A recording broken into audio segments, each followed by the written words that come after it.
So just relax your body, close your eyes for a moment. Take a breath. And just let yourself get comfortable in your body, in your chair, in the energy of this room, in the energy of love and spirit, and the years that have preceded our weekend, that have built this place, this space, the love, the devotion, and the dedication, and all of that that you have shown this weekend, and you have given yourself in the journey to your own awakening.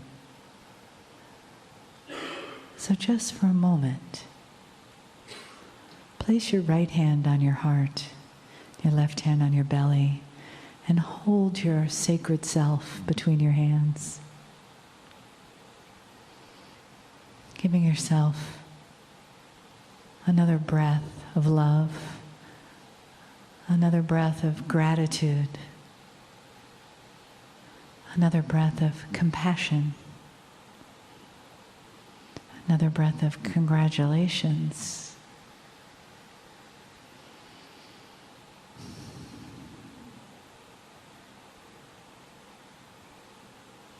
And you add your light to what is here. And Spirit honors you for that. Honors you for the work that you've done. For your expansion, for your healing, for your interaction with this beautiful family around you.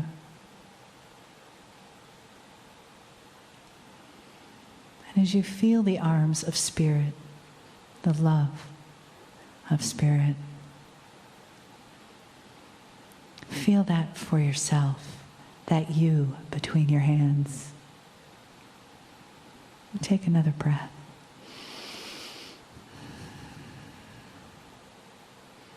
And feel the love again, and the endless honoring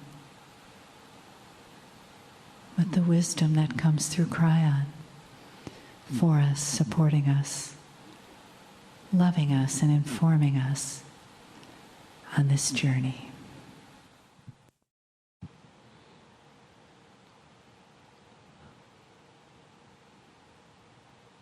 Greetings, dear ones. I'm Kryon of Magnetic Service.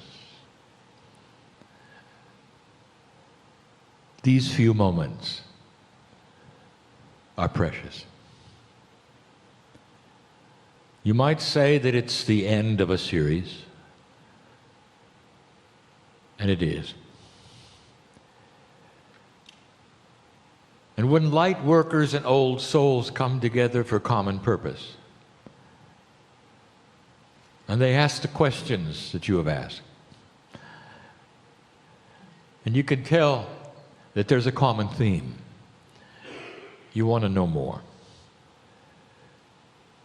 There is an acknowledgement of the shift, and you want to know more. This is a confluence of consciousness that is family. Some of you have been here for the entire 2 days. You felt it when you walked in. It's a sacred place. And now, these 2 days later, you're about to leave. And I've said this before. The linearity of time often creates the feeling within a human being that what was here is in the past when you leave. And to you, the past is something that then is over. The linear timeline says things happen, and then they're finished. And you spend perhaps the next few days going, this was wonderful, and now it's not. Because you're back to that which you would call normal life. We have encouraged you to change the paradigm of your thinking. And you can. If time is really in a circle, if there really are quantum ripples, if time isn't really what you think it is, and perhaps it is a quantum event, what if something is always happening somewhere? Then you can take the experience of these 2 days and sustain it for your entire life. At some level, this family meeting is always happening. This is difficult. The concepts are difficult. But you're connected in a spiritual way. We have told you that humanity, although being physical and biology, carries with it an attribute that is of the soul. And the soul is from the creative source. And that which is you is the soul. In every piece of the trillions of pieces of DNA, there is what we will call the soup of God. And all of this means that at some level, you are quantum. At some level, you are eternal. We also told you that there are strands of consciousness between you because of this. If you can understand what I'm saying, you'll understand that those strands are forever. If you wake up to the acknowledgement and you cognize this truth to be your own, when you leave this place, you'll leave it with a smile, because it still continues. The feeling of euphoria, of meeting those of like mind, of hearing truth, of sitting with Kryon. If these things were meaningful and you'd like to sustain them, you can, because this experience can be forever. Dear Quantum One, how good are you at this? And there are those who will say, I have no idea what you're talking about, but I'd like to. This is an invitation for you to say, I am quantum. I am forever. I always was, and I always will be. I am part of the creative source, therefore time is in a circle. I can stop it. I can suspend it. I can manipulate that which is unmanipulatable. For I am the basis of physics. And that's who you are. You can take all of this home. And as you either drive or fly, or even some of you may walk, you may feel inside of you the energy that is here right this moment. Not of the close of a meeting, but the beginning of the rest of your life. Is this too much? We sit in the temple of wisdom where we can give information that is wise. I just gave you esoteric wisdom that is advanced beyond what you would have with human nature. So let's talk about another one. I'm going to call this one the resilient human being. Some of you have missed the point on some things that are beginning to happen on the planet that you fear and are worried about. This will not sit well with everyone. But I don't sit here in order to please anyone. I'm here to give you a truth, a benevolence, and the product of the love of God. Humans tend to feel that there are attributes of humanism that are forever and are static. That the human is the same yesterday, today, and forever. Because you are human, because you all have the same parts that all work the same way. Therefore, you can start a list.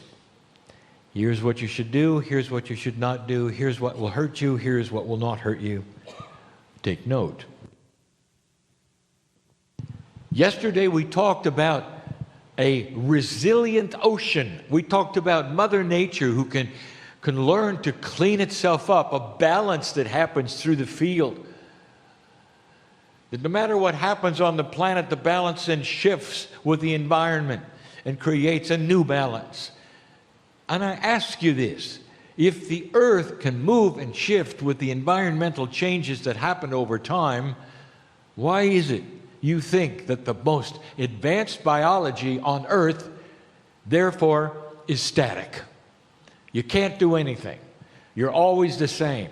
There's no advancement, perhaps, in your resilience for the things around you. And that you are always the same, and you're just like your grandfather and their grandfather, and you'll never shift and you'll never change. That simply doesn't make sense when all around you is evidence of balance that is constantly dynamic. The earth shifts in the harmony of the elements and the things it is giving in order to create a confluence of harmony. I want to tell you something. The field I talked about yesterday, this benevolence, is all part of the rebirth cycle. What am I talking about? The more humans are on the planet, and the more ignorance there is about pollution, the worse it gets. And it's only been in the last few decades that you have been aware that you are poisoning your water and your air.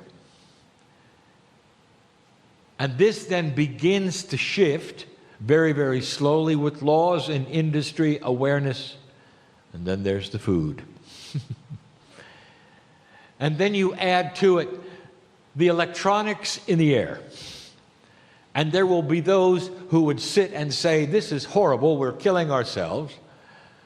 What is going to happen? Well, I will tell you, one of the things that's going to happen is extremely linear. You will eventually learn and stop it. New inventions will come along so that you never have to take from the earth anything for energy. There's all this talk about free energy. When are we going to have free energy? And I've told you the truth. It's always there. If you'd simply dig a hole that is deep enough, you'll get heat. It's right under your feet. All you have to do is fund the way of bringing that heat up that long distance and create the steam engine, if you wish, using that heat that will give you electricity forever instead of digging coal without pollution. This is now starting to be worked on. That's free energy. It costs only what it is to drill the hole. Did you realize, and I'll say it again, that nuclear-powered energy is the most dangerous, expensive steam engine on the planet? All it does is create heat. And you can have that by digging a hole. Same goes for water. There are ways of desalination, of cleaning and cleansing that are so good that are coming. All of these things will eventually clean themselves up through your awareness. Meanwhile, there's something else that's happening and you don't even know it. The body is smart. If reincarnation is real, and we've studied it and showed you the plan, there is a system. And the system of Akash remembers not only who you were, where you've been, and what you've done, but then provides you to plan the next incarnation when you're not here. And in the planning, you set up parameters for perhaps the gender you will be, the karmic attributes you will have, and in you come again to work that puzzle. But in comes with you something new. The resilient human comes in with different kinds of resiliences that will not then react to the pollutants that you have now. I'll say it again. There'll come a time when you will realize that some children in certain areas on this planet are being born with larger livers. And the reason? So that they can tolerate what humanity has done to the air and the water. For the generations that need it, they will have a higher tolerance than you ever did. Things that would poison you won't poison them. That is evolution. And there's more. Long ago, we gave you advice about electronic pollution. Now, this is difficult. For most humanity, they are not engineering. They don't understand the difference between a television signal, perhaps, or a microwave oven. It's simply a field. There's simply electronics involved. Therefore, they fear it all. We have told you that the things that you would want to avoid the most are large, strong, magnetic fields. These are the things that over time can affect your cellular structure, because your structure is part of the magnetics of the planet, and we've told you that for 26 years. And so if you create on purpose a magnetic field and then go and sit under it on purpose for hours and hours and hours, you're going to get a result. And the first result you might get is feeling pretty good. And the next result that you might get is disease. You are unbalancing a preciously balanced system that is partly magnetic. We've told you to stay away from that which you would call the electric transformers that create a large magnetic field. We've told you it's easy to measure them. You can even do it with a toy. You can do it with a compass. If a magnetic field is large enough, it'll turn the compass and point to it instead of north. So you would not live under circumstances, for instance, under an electric tower. This is basic. You would not then generate your own magnetic field by having perhaps a heating mattress or blanket, and then sit within that field night after night after night after night after night. That will unbalance that which is balanced now. It's not that hard, but then it becomes more complex.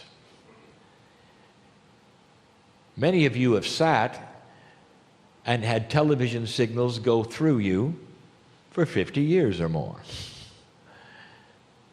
All of you have had radio signals. They go through you, around you. And it has not harmed you at all, because they are of a level that does not interface with the body and the magnetics of the body that would cause an issue. And if they had, you would have seen it. You would have seen it immediately or over generations, and you didn't. Then it gets more elegant. Now there are things called smartphones. I want to tell you something about smartphones. Dear ones, if you're going to take a transmitter and hold it to your brain for hours and hours and hours and hours, there will be a result. Period. If you're smart, like the phone, that's why they call it a smartphone, you will then use something else to hear, an extension you call an earbud. All you have to do is get it less than 1/3 of a meter away from your head, and there's no problem. because then it transmits in another area. Now you might say, well, now I have it hanging on my heart. And you might say, well, the heart is also very important in response to a magnetic field. Let me tell you, your heart is probably going to affect the phone. Because your heart is broadcasting bigger magnetics than the phone does. These are things you should know. Get it away from your brain. Now, if you just take a call, that's one thing. If you live with it stuck to your head, that's another. These things should be logical. Think about it. Kryon, there are other things that are coming and they're transmitting internet everywhere. They're calling it Wi-Fi. What is it doing and what do we do and what should we? I will give you the same information that we give you about radio. Don't live next to a radio transmitter. Did you ever wonder that's one of the reasons they're on mountains? They have to be high, but also away from the public because they carry a large magnetic signature. If you're taking a look at a large Wi-Fi or internet transmitter, although it is low powered and low magnetics, you don't want to live on it. However, the signal through the air is nominal, just like TV, just like radio. Now that is controversial. There will be those who say, yes, we've measured it and it has an effect. I want to tell you something about the resilient human being. The children being born right now are more resilient to the electronic pollution than anyone ever has been. Does that surprise you? That there would be an evolution of survival, of elegant intelligence and DNA change that would create generations of those who understand the pollution of their ancestors and would come in better equipped to work the puzzle until it's cleaned up or perhaps until it's better understood. There's more coming. There will be fear over some of the new foods. And the fear will be this: how can they be so big and you can grow so much of it and so many? The genome must have been changed. Let me tell you, no, that's an old idea. The genomic change is not correct, and you don't want to have it, and you know that. So therefore, when you see foods that look like they've been changed, you'll fear them too. What if I told you it's about something else? You take pure seeds that have never been changed, and the genome is perfect and ready. And it's perfect and ready for a signal to grow better. I want you to welcome something called biological homeopathy. Biological homeopathy that then will apply to the plant kingdom. What is wrong with this? You have it for yourself. Homeopathy works using the field, using harmony, using all these things. When you figure out how to give seeds of plants a tincture, a remedy that says grow 3 times the size and keep that which is the pure genome of your structure, that's going to feed the world. Do you see where I'm going with this? There are things coming that you don't expect. But you'll fear them because of the old system of pollution, that everything that came about that was new was bad for you. Connect the dots and start realizing that some of these things must be analyzed. They're new and they're proper and they are not harmful. There's more to give you and more to tell you. But the resilient human is what I want you to see.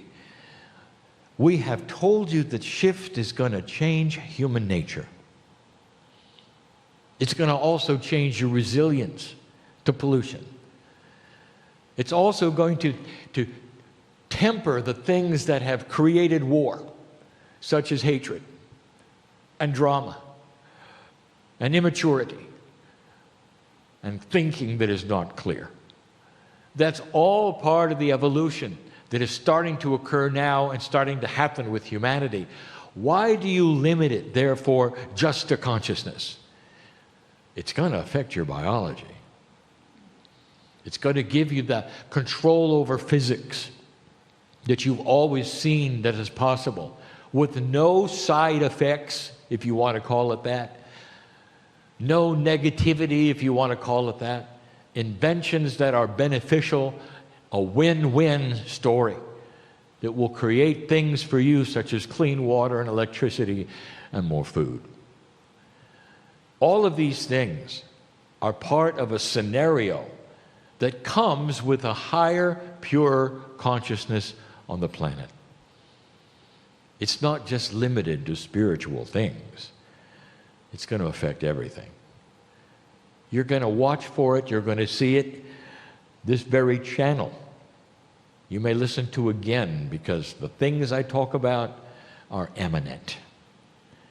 Sometimes in all of these things we talk about, you may say, well, that's just Kryon, until you see it in the news. And then you'll know it's more than just Kryon. It's my reading the potentials of your magnificence. That's what it is. And so we leave you with this thought. Things are not always as they seem. Don't use that which you fear today to guide what you do tomorrow. Be circumspect with all things and use the logic that is yours to see that human beings are resilient, there is change taking place, and you can rethink some things that were old in the past and are not necessarily the same today. I want to celebrate you for what is going on. I want to celebrate you for your resilience, for the environment, for the consciousness, for the fact that someday, you will look at a civilization that kills itself through war and you'll say, those were the barbaric years. And you will see solutions you never saw before. And you will be part of a new humanity. It happens slowly. One step forward, one step back, 2 steps forward, 1 step back. And through the years, you will see very, very gradual change. You're in a 36-year window. 20 of those 30 years have already gone by. There's more to come. And when that 36-year window of the precession of the equinoxes is finished, that's when the real growth starts. Those 36 years are mostly recalibrating to a new normal on this planet. Humans don't like to hear that. They want it tomorrow. You're impatient because you waited a long time for this. You're impatient because some of you see it so clearly what it could be. And then there are others around you who cannot see any of it. This will change over time.